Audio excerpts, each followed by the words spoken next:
Most people think that the harder they cry, the faster God answers their deepest needs. They spend hours on their knees, begging and pleading for a change that never seems to arrive. They believe it is about the volume of their voice or the literal length of their prayer. But the reason your life isn't changing isn't because the heavens are closed. It is because you are approaching the throne with the heavy chains of a prisoner instead of the golden key of a son. There is a specific spiritual frequency that the enemy fears, and most believers have never been taught how to tune into it. If you feel like your prayers are hitting a brass ceiling, you must listen to every word of this message. I am going to show you the King's Protocol, the secret to moving mountains that have stood in your path for decades. Why did Jesus never beg for a miracle when he walked among the broken? When he stood before the grave of Lazarus, he didn't plead with the dirt. He commanded the life back into the body. When he spoke to the storm, he didn't ask the wind to be nice. He told the waves to be still. The Bible says, "You are made in his image, and you are a co-heir to every promise written." Yet most of us pray like orphans holding empty tin cups instead of royalty holding a scepter.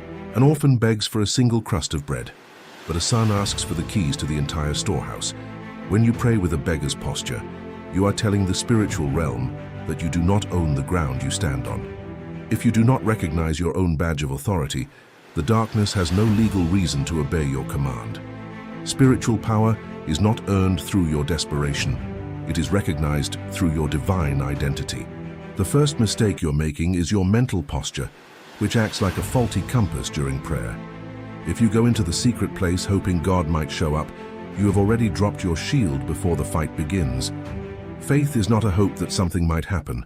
Faith is the title deed to a property you already own. You are approaching a throne of grace, not a cosmic suggestion box where you leave a note and walk away. The second mistake is the posture of your heart, which often carries the hidden weight of a lead anchor. Many are praying out of a spirit of fear, which is nothing more than the dark twin of true faith. Fear demands an immediate answer, while simultaneously preparing a coffin for the miracle you are asking for. When you pray from a place of panic, you are actually feeding the very giants that are trying to starve you. The power of life and death sits on the tip of your tongue, yet we often use it to dig our own graves. Most people spend their prayer time describing the size of their mountain to God, but God already sees the mountain. He wants you to turn around and describe the greatness of your God to that mountain until it crumbles. You need to transition from the level of a humble petition to the level of a royal decree.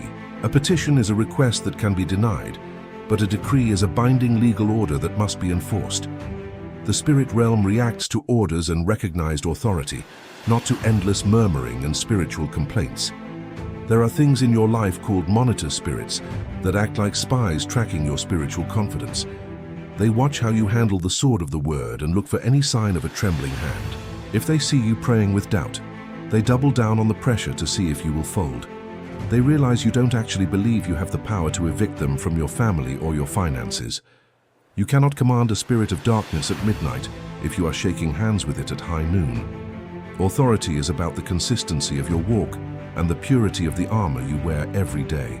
It is time to stop being a victim of your circumstances and start being the architect of your atmosphere. If you want the ground beneath you to move, you have to plant your feet and refuse to retreat an inch. Every word you speak in your prayer closet is either a weapon of war or a white flag of surrender.